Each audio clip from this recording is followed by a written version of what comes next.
रामचंद्र परब्रह्मणे नमः।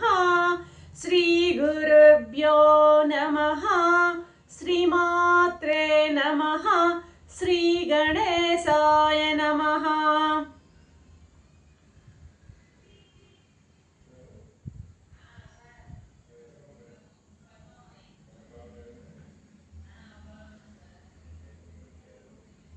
ప్రియ బంధువుల యోగ వాసిష్టం నిర్వాణ ప్రకరణము 620వ భాగం.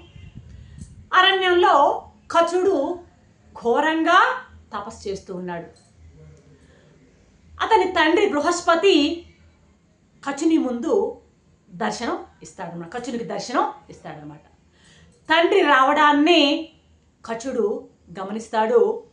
కళ్ళ ముందు తండ్రి యొక్క స్వరూపాన్ని చూస్తూనే వంగి నమస్కరించి పాదాభివందనం చేసి స్తుతిస్తాడు కచుడు.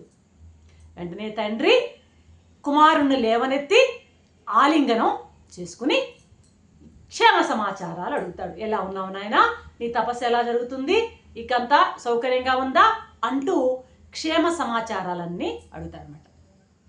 వెంటనే కచుడు, నాన్నగారు తమరికి నేను హృదయపూర్వక నమస్కారాన్ని చేస్తున్నాను. ఈ దినం తమ దర్శన భాగ్యం నాకు కలిగింది. ఇప్పటికి నేను ఈ తపస్సును ప్రారంభించి 8 సంవత్సరాలయ్యింది. మీరు చెప్పారే, నా తపస్సుకు ముందు మీరు ఏ ఆజ్ఞనైతే ఇచ్చారో, ఏదైతే ఆదేశించారో ఆ సర్వత్యాగాన్ని నేను సలక్షణంగా ముగించాను. కాబట్టి నా ఈ సర్వత్యాగం సరిపోతుందా, ఈ శిక్షణ సరిపోతుందా అని ఆతృతగా అడిగాడు. ఎవరు? కచుడు. ఎవరిని? బృహస్పతిని. ఇంకా అంటున్నాడు, అయినా మీరు మాకు హామీ ఇచ్చారు. ఏమని? నేను ఈ తపస్సుకు రాకముందు నాకు ఒక హామీ ఇచ్చారు. ఏంటా హామీ? సర్వ పరిత్యాగం నువ్వు చేయవయ్యా. సర్వ పరిత్యాగము నువ్వు ఎప్పుడైతే చేస్తావో అప్పుడు నీకు పూర్ణమైన విశ్రాంతి లభిస్తుంది అన్నటువంటి హామీ మీరు నాకు ఇచ్చున్నారు. నేను సర్వపరిత్యాగం చేశాను ఇప్పుడు. అయితే నాకు ఆ ప్రశాంతత అనేది, విశ్రాంతి అనేది నాకు ఇంకా లభించలేదు. నేనేమో సర్వం పరిత్యజించాను, అయినా నాకు విశ్రాంతి లేదు. కాబట్టి నాకు ఎందుకు ఇలా, ఏంటి కారణం ఏంటి అని ప్రశ్నిస్తున్నాడు కచుడు బృహస్పతిని. చెప్పండి, మీరు చెప్పినట్టు నేను సర్వత్వ పరిత్యాగం చేసినా కూడా నాకు విశ్రాంతి ఎందుకు లభించడం లేదు? వెంటనే బృహస్పతి, బాయ్, నీవు 8 సంవత్సరాల నుంచి దీక్షలో ఉన్నావా, తపస్సు చేస్తున్నావా, సర్వత్యాగం చేశావా అడగడంలో వ్యంగ్యం అన్నమాట. సర్వత్యాగం చేశావా అని ప్రశ్నించి, ఏంటి సర్వత్యాగం చేశాను అంటున్నావు, సర్వత్యాగం చేశావా అంటూ ప్రశ్నిస్తూనే కచుని సమాధానం వినకనే బయలుదేరి వెళ్ళిపోయాడు బృహస్పతి. ఈయన మళ్ళీ ఆలోచనలో పడ్డాడు. ఏంటి, నాన్నగారి ముందు నేను సర్వపరిత్యాగం చేయమన్నారు, గతంలో సర్వపరిత్యాగం చేశాను అన్నాను. అయితే మళ్ళీ మరి ఎందుకు నాన్నగారు కనీసం నా మాటను పట్టించుకోకుండా వెళ్ళిపోయారే? అంటే నేను చేసింది సర్వత్యాగం కాదా అనే అనుమానం ఆయనకి కలుగుతుందన్నమాట.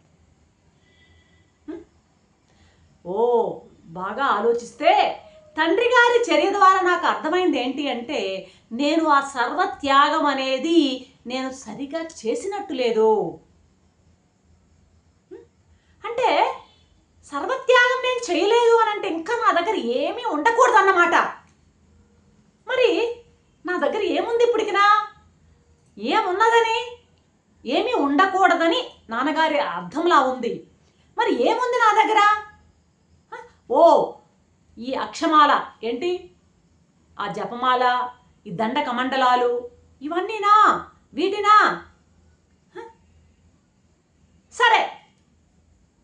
గారు చెప్పినట్టు నా చుట్టూ ఉన్న ఈ పదార్థాలన్నింటినీ కూడాను నేను వదిలేస్తున్నా ఇప్పుడే అని అన్నిటినీ వర్జించి తేలికపడ్డాడనమాట. మనసు తేలికపడి మళ్ళీ తపాన్ని ఆచరించడం మొదలుపెట్టాడు. 3 సంవత్సరాలు అయిపోయింది. మళ్ళీ బృహస్పతి వచ్చి ఎదురుపడ్డాడు, దర్శనమిచ్చాడు. మళ్ళీ నమస్కరించి పుత్రోత్సాహంతో ఆలింగనం చేసుకున్నాడు బృహస్పతి. ఏ నాన్నా బాగున్నావా అంటూ కుశల ప్రశ్నలు అడిగాడు. అప్పుడు అంటున్నాడు కచుడు, తండ్రి తమరి ఆ మౌన బోధనలో నాకు అర్థమైందయ్యా, నేను గ్రహించాను. ఏంటి ఈ గంత బొంత అన్నీ నా చుట్టూ ఉన్నాయి, వాటన్నిటి కూడా వదిలేశాను. మీరు సర్వపరిత్యాగం అన్న వాటికి అర్థం బహుశా నా చుట్టూ ఉన్న పదార్థ జాలాన్నంతా వదలమని నేను అర్థం చేసుకున్నాను. ఆ పదార్థ జాలాన్నంతా కూడా వదిలేశాను. అయినా నాకు విశ్రాంతి లేదు ఇప్పటికి కూడా. ఏం చేయాలి? నాకు పరిపూర్ణమైనటువంటి శాంతి ఎలా లభిస్తుంది, విశ్రాంతి ఎలా లభిస్తుంది అంటూ మోకరెళ్ళాడు కచుడు. బృహస్పతి వెంటనే, ఓహో నీకు పరిపూర్ణమైన విశ్రాంతి కావాలా? ఎక్కడ కావాలయ్యా నీకు విశ్రాంతి అంటున్నాడు. ఇలా ప్రశ్నిస్తున్నాడు కచుడు. నా స్థానంలో నేను సర్వత్రా, అర్థమైందా, స్వస్థుడనై నేను ఉండలేకపోతున్నానయ్యా. నా స్థానంలో నేను ఉండలేకపోతున్నాను. నా మనసు పరిపరి విధాలా పోతుంది. ఈ పరిపరి విధాలా పోయేటువంటి మనసు నేను ఏకాగ్రపరచి ప్రశాంతంగా ఉండే దశ నాకు అనుభవానికి రావటం లేదు. ఇది ప్రస్తుతం నాకున్నటువంటి సమస్య. వెంటనే, అబ్బాయ్ నువ్వు అవి ఇవి వదిలినానంటున్నావయ్యా, బాగానే ఉంది. సర్వత్యాగం అంటానని నీ చుట్టూన పదార్థాలన్నిటి వదిలేశానని నువ్వేదో తేలికపడుతున్నావు. అసలైంది వదలలేదు నువ్వు. ఇవన్నీ వదిలావు కానీ అసలైంది నువ్వు వదలలేదు. ఏంటంటావా? అసలైంది చిత్తమయ్యా.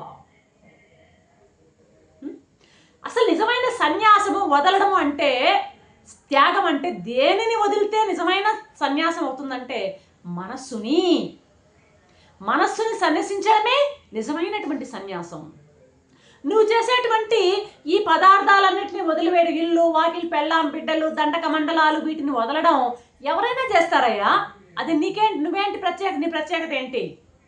నీ మనస్సు, నీ లోపల ఉన్నటువంటి నీ మనస్సు ఉందే, నీ స్వరూపంతో విడదీయరానటువంటి విడదీయరాన విధంగా నీ బంధించబడి ఉందే, దానిని నువ్వు ఏం చేయాలి?